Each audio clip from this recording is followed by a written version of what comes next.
So welcome again, everyone, to this fourth Tele-Class, and thank you so much for joining us. I'd like to speak about what I call silent sitting meditation. Now, there are many different types of meditation, and tonight I'd like to discuss a specific type of meditation called silent sitting. In this type of meditation, we sit comfortably and try to just be. We attempt to be fully present and listening, just literally being awareness, letting our consciousness itself be. To explain this a bit further, imagine yourself as having a part of you that witnesses everything. This part is your consciousness, your spirit itself. What most of us think of as our mind is really our thoughts and our feelings, the sentences that we think, the emotions we have, and combinations of both of those. But think about it for a second. Who is it that thinks the thoughts? Who is it that actually experiences the thoughts and feelings? Master teachers of meditation in India and China and more recently in Western cultures as well have termed the part of us that experiences our thoughts as the watcher. The watcher is our consciousness, our spirit. There's no body part that we can point to, no part of the brain that we can say is the watcher, the experiencer, or consciousness itself. Consciousness itself, our soul, our spirit, experiences itself and experiences our thoughts, feelings, our physical sensations through our body, through our eyes, through our hands, our ears, through our brains. But clearly, consciousness itself isn't the brain, and it isn't the body or any part of the body. Consciousness itself is exactly that, pure consciousness, pure awareness. Think of your consciousness, your awareness, as being like the sky. Think of how clouds roll by in the sky, just like thoughts and feelings in your consciousness. But the sky itself is not the clouds. Just as your consciousness itself experiences your thoughts but is not your thoughts. Think of weather patterns in the sky, in the atmosphere above the earth. The sky itself contains the weather patterns, the rain, the wind, the high-pressure systems, low-pressure systems, humidity, dryness, sunlight. But the sky itself is not the weather.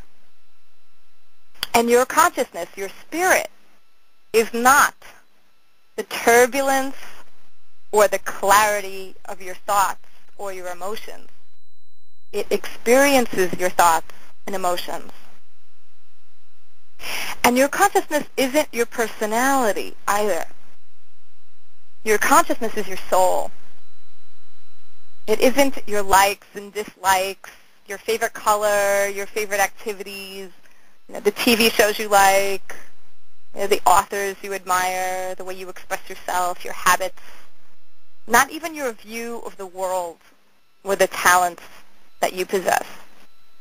These are specific to what we'd call our personality or our ego. I believe that we've chosen certain archetypes to embody before we're born. Specific talents that we choose to bring with us based on the types of experiences and the major themes that we chose to explore. But not even this is our spirit itself.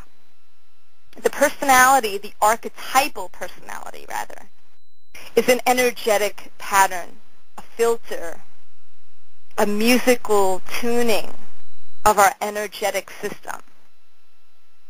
that makes up what I call our incarnate personality signature, or a life path signature.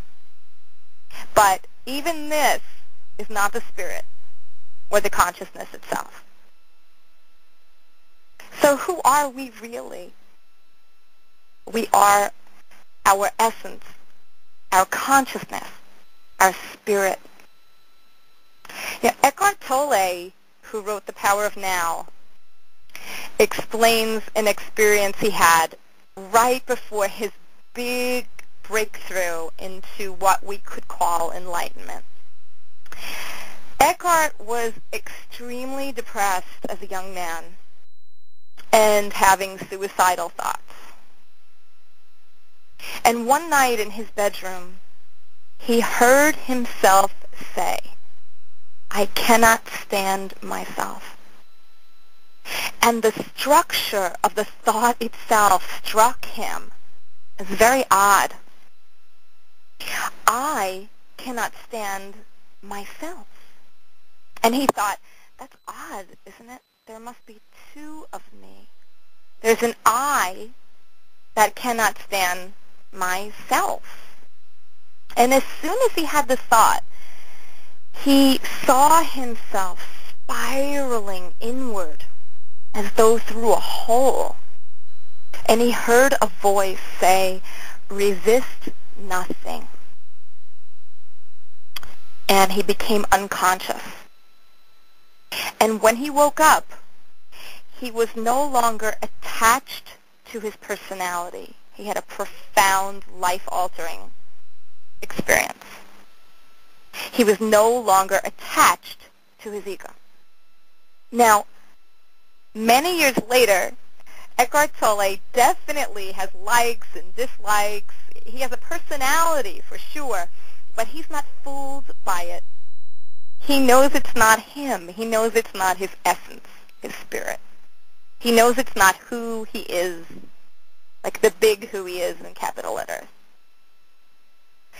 So, when we sit silently, just allowing ourselves to be, relieving ourselves of the task of planning, of being anywhere but the present moment, just listening to any sounds we might hear, quieting our minds, and even listening to our own thoughts, taking note of our feelings as though they were clouds rolling by in the sky that is our mind. We recognize that the thoughts, feelings, in a way, are like the sounds we might hear outside the window. We experience them, but they aren't our consciousness. Why is this important? Well, I wrote a little piece on that I'd like to just read for you in a few moments. Before I go on, I will give everyone a chance to press *6 to unmute if anyone would like to ask a couple of questions before I go on to read the piece. If no one hits *6, I'll just go on. Okay. So I call this the benefits of meditation by silently sitting. And I do suggest you take some notes. We hear a lot about the need for us to meditate as part of a spiritual practice or for stress reduction. Human beings, especially in this era, simply will not do something unless we are ultra clear on how it benefits us. We think that we know meditation is good for us because we've heard that a few times, but we don't really know why. It's one of the most important things that we can do to improve the quality of our lives. If someone says you should try meditating, we most likely give a polite answer and say, yeah, I should probably try that. But inside our heads we're thinking, are you kidding me? I am so busy. I barely have enough time in the day, and you want me to sit and do nothing for 15 minutes? Are you out of your mind? And if we don't know how important meditation is, that's actually a pretty reasonable response.